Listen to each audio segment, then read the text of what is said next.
So it's Tuesday. So back to work. I work from home on Mondays and Fridays, and then Tuesday, Wednesday, Thursday in the office, which is fine. I actually really enjoy my job, but I don't enjoy the commute. I do live quite a ways away, so the drive is pretty far.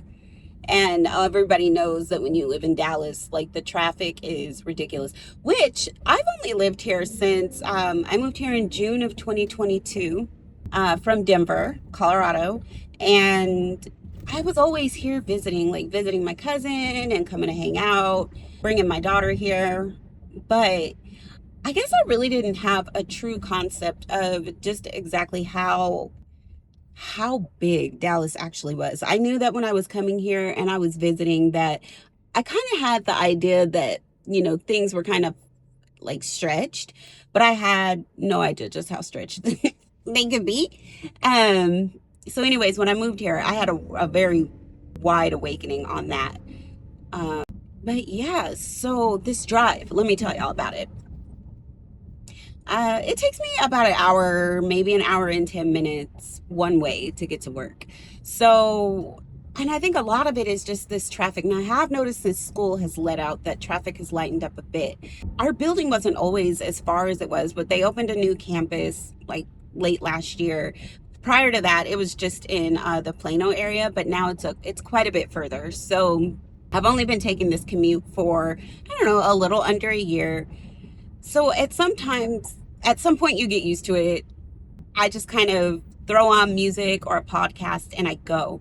So one of the things that I've done to kind of make it a little easier on myself is when I'm going in the morning, I don't take the toll the whole way just because I don't think I'm absolutely positive that taking the toll the whole way uh, all 3 days is just too expensive because of all the distance that I have to go. So in the morning, I will basically take the main roads pretty much all the way there, and I'll hop on the toll like at the very end of the stretch. And then in the evenings, I take the toll all the way home because I just want to get home. So I was worried because I had just bought a new car last year, brand new car. And I was kind of worried about the mileage I was going to put on my car, but it hasn't been too bad so far. And the gas really isn't that bad, even though gas prices are high and they're kind of soaring and ridiculous.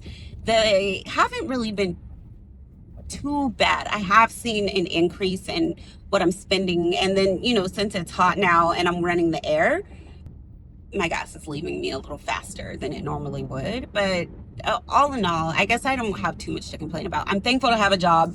I'm thankful to have a car to get to a job.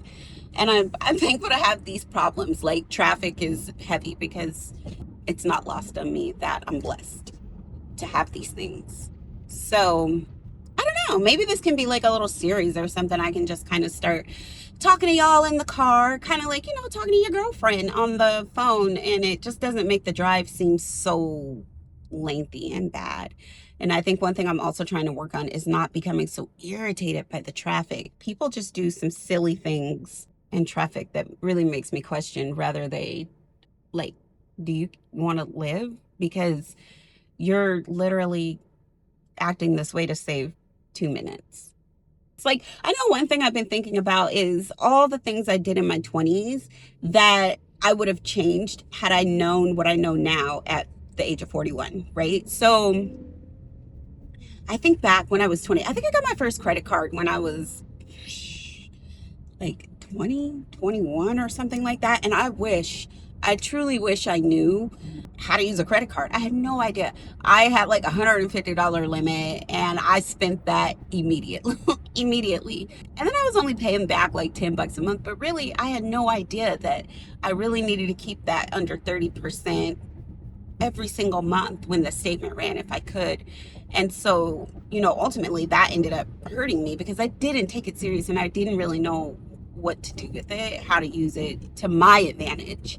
So I think that's one thing that I would change for myself, is the use of just, I guess I would just say more so financial education, being more financially literate and educated, is one thing that I really wish I would have done different in my 20s. because I think that just would have made life easier going forward. Another thing I wish I would have done in my 20s is I wish I would have listened to people a little more and taken advice. I think sometimes when we're a little younger, and even still sometimes, I get where I'm like, you all about my business. I'm like, I got it. But it's okay to admit sometimes you don't got it. It's okay to admit sometimes that you need advice. It's okay to admit sometimes that you're lost. And there were a lot of things in my 20s that I felt lost in, especially because I was a young mom. I had my daughter. I had my daughter when I was 19 years old. And greatest blessing, because honestly, I was just being super duper reckless. And I'm very thankful for God gifting her to me when he did, because she truly made me calm down and look at the importance of life and the things that I were doing, the things that I was doing and the things that I was into. Those weren't important. I was truly enamored with my daughter from the day that I laid eyes on her. She just came in and nothing was ever the same ever again. In a good way. She truly made me grow up. And my parents, they were really good to me. When I had my daughter, they were like, listen, we want you to stay home as long as you can. There's no rush for you to move out. We don't want any money from you. Live here, take care of your daughter, and go to school. And when I did move out, I never moved back. But one thing that I'd struggled with was because my parents were always so amazing in helping me and making sure that I had everything I needed. And then once I had my daughter, making sure we had everything we needed. When I moved out on my own, it was kind of a struggle for me to figure out how to pay bills and take it seriously. I knew that, like, when I was living at home, if I didn't have enough money for something or if I overspent, all I had to do was just go to my mom, my dad, and be like, oh my God, can you help me? And that they would help me. And so moving out and not having that resource anymore, like, girl, the light company don't care that you needed that shirt from Express. They want their money because you've been using their lights. And so it took me a while to kind of acclimate to that type of level of being responsible. So that was a little bit of struggle. So I think that's another thing that I really truly wish I would have done different in my 20s was I wish I would have just had better financial education, better financial literacy, because then I wouldn't have had to climb up out of it in my late 20s, early 30s. I wouldn't have been spending so much time fixing everything that I had messed up in my early 20s. Also, another thing I wish I would have done differently, I wish I wouldn't have gotten married in my 20s. And I know for some people, they meet their soulmate they meet their soulmate early in life and it works out, and that's just what it is. But I don't ever think that I really thought that that was my soulmate in any shape or form. I knew for at one point that I truly, I cared about this person. But as time went on, things showed me and made it very clear that that was not my person. But by that time, I think I had gotten pregnant with my son. All the signs were there. I mean, we were living together, but by this time I had been cheated on, I think, like, more than once.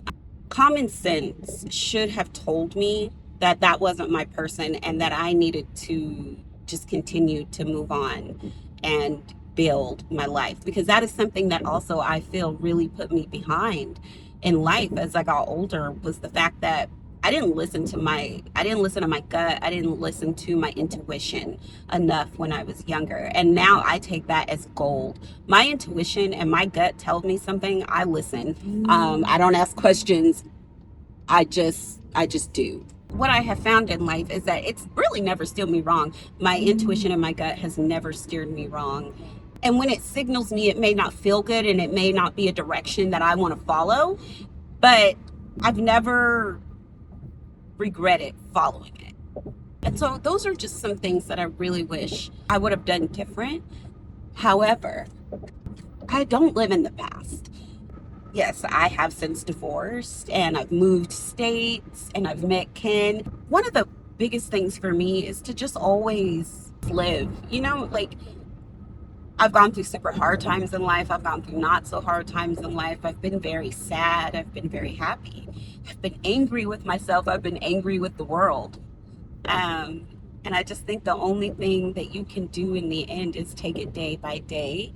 Keep the faith. Talk to God. Talk to whomever gives you peace, and get through it. And give yourself grace. None of us is perfect. None of us is perfect. Allow yourself to just learn and rebuild. And sometimes if you have to make yourself a completely new blank canvas so that you can rebuild and be happy within yourself and within your life, that's okay. When I moved states, I was scared. I was scared. I was like, I'm doing this by myself. What am I doing? But it was one of the best decisions I ever made, because it showed me that I was capable of more than I had given myself credit for. And it also showed me that all the years that I had spent married, being beat down, verbally, that I was more than the things that had been embedded into my head. And I was capable, and I could do things on my own, and I could be independent, and I could take care of my children. And one thing that I also gained from that was I became a better person because I was happy. I wasn't happy, right? And I was just keeping myself from being happy, because in my mind, I was like, if I just stay here and I just kind of, thug it out, I'll wait till my kids get older and then I'll leave. So I was staying around to make sure that, one, my kids' lifestyle didn't change, and I didn't want to upend their life, but I was not happy.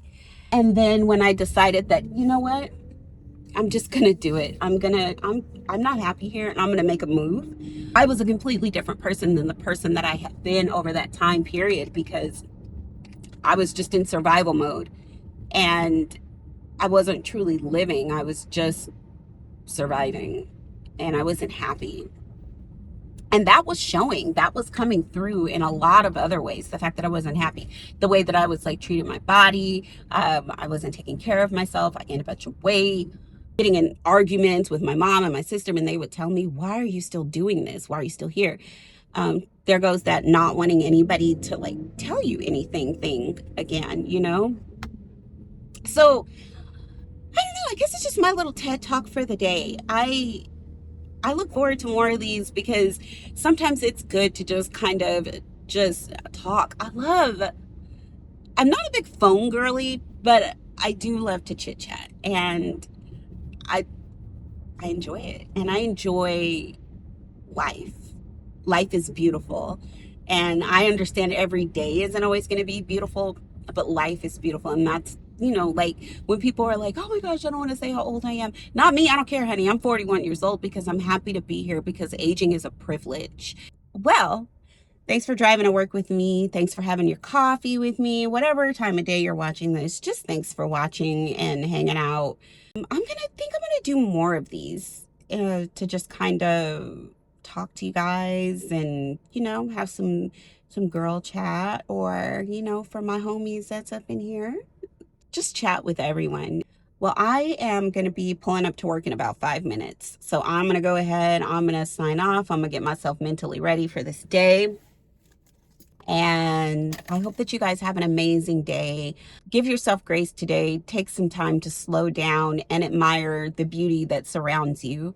If nobody else has told you this lately, I think you're amazing. I think you're capable of anything. And let's just get out here and live this beautiful life. Alrighty, I hope you guys have a great day. As always, thank you so much for watching. Please don't forget, if you can, to like, share, subscribe, and also, if you can, ring that little bell at the bottom of the screen so that you know every time that we post. We're super thankful for you guys, and I will definitely see you on the next one. Let's go make this money, honey. Love and laughter feels like home. Whatever's next, we'll find our way. That's just us every single day. By the hour.